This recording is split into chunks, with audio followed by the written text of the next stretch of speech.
Charandas Prajapati study corner में आपका स्वागत है।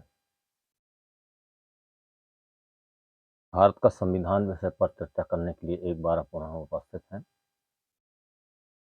आज का विषय है भारत के राष्ट्रपति पर महाभियोग चलाने की प्रक्रिया।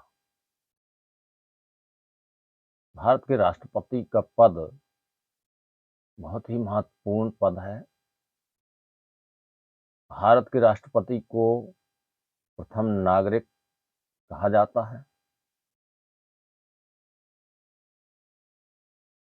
तो विशेष अधिकार हैं भारत के राष्ट्रपति को।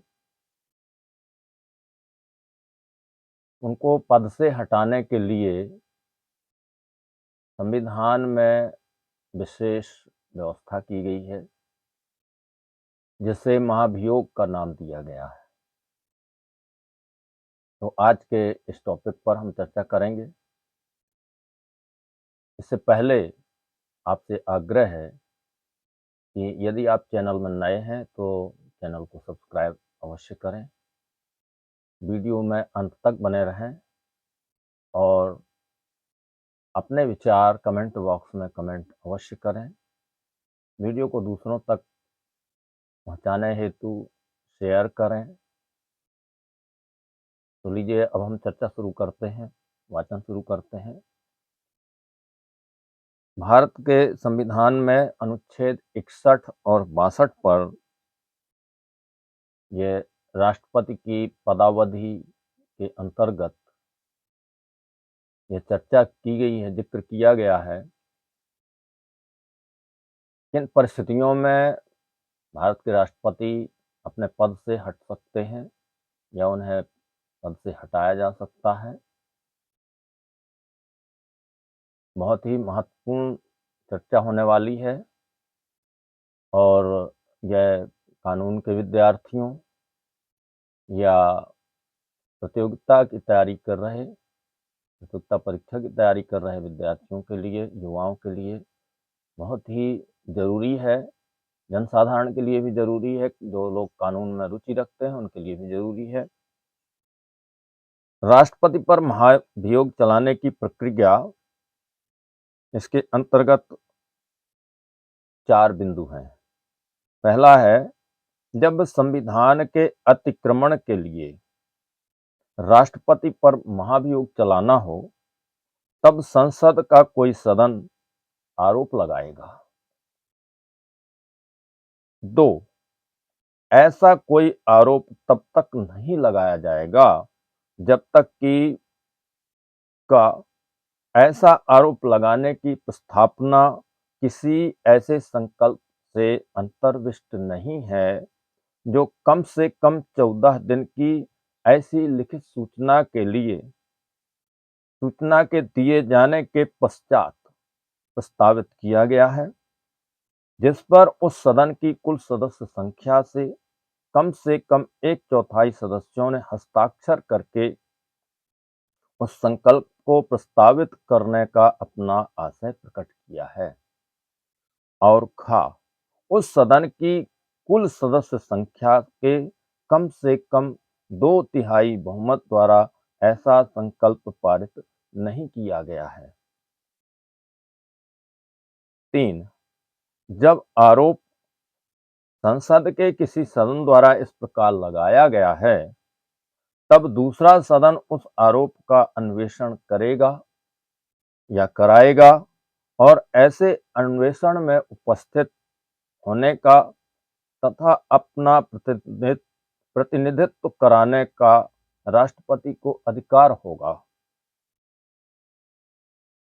4, यदि अन्वेषण के परिणाम स्वरूप यह घोषित करने वाला संकल्प कि राष्ट्रपति के विरुद्ध लगाया गया आरोप सिद्ध हो गया है, आरोप का अन्वेषण करने या कराने वाले सदन की कुल सदस्य संख्या के कम से कम 2/3 बहुमत द्वारा पारित कर दिया जाता है, तो ऐसे संकल्प का प्रभाव उसके इस प्रकार पारित किए जाने की तारीख से राष्ट्रपति को उसके पद से हटना होगा।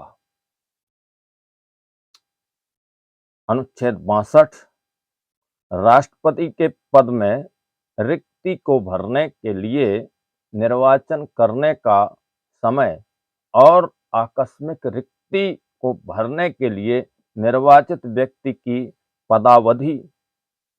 एक, राष्ट्रपति की पदावधि समाप्ति से हुई रिक्ति को भरने के लिए निर्वाचन पदावधि की समाप्ति से पहले ही पूर्ण कर लिया जाएगा।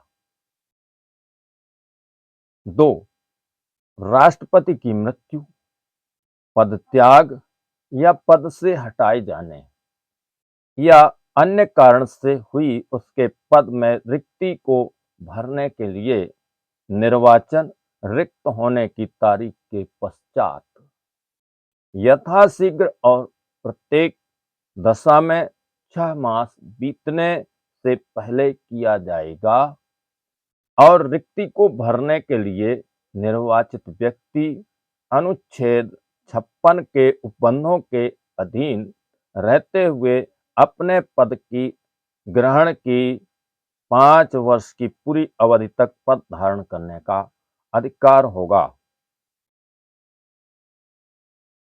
यहाँ अनुच्छेद 56 का उल्लेख किया गया है, तो हम अनुच्छेद 56 पर भी एक नज़र डाल लेते हैं। अनुच्छेद 56 में व्यवस्था दी गई है राष्ट्रपति की पदावधि के संबंध में। तो इसमें पहला बिंदु है, राष्ट्रपति अपने पद ग्रहण की तारीख से 5 वर्ष की अवधि तक पद धारण करेगा, परंतु का राष्ट्रपति उपराष्ट्रपति को संबोधित अपने हस्ताक्षर सहित लेख द्वारा अपना पद त्याग सकेगा। खा, संविधान का अतिक्रमण करने पर राष्ट्रपति को अनुच्छेद 61 के उपबंधित रीति से चलाए गए महाभियोग द्वारा पद से हटाया जा सकेगा, जिसका अभी हम वाचन कर चुके हैं। गा, राष्ट्रपति अपने पद की अवधि समाप्त हो जाने पर भी तब तक पद धारण करता रहेगा जब तक उसका उत्तराधिकारी अपना पद ग्रहण नहीं कर लेता है। खंड 1 के परंतु के खंड का के अधीन उपराष्ट्रपति को संबोधित त्याग पत्र की सूचना उसके द्वारा लोकसभा के अध्यक्ष को तुरंत दी जाएगी। तो आशा है यह अनुच्छेद आपको उपयोगी लगा होगा, अथवा कैसा लगा आप अपने विचार कमेंट बॉक्स में कमेंट अवश्य कीजिए। इसी के साथ हम अगले वीडियो तक के लिए विदा लेते हैं। बहुत बहुत धन्यवाद।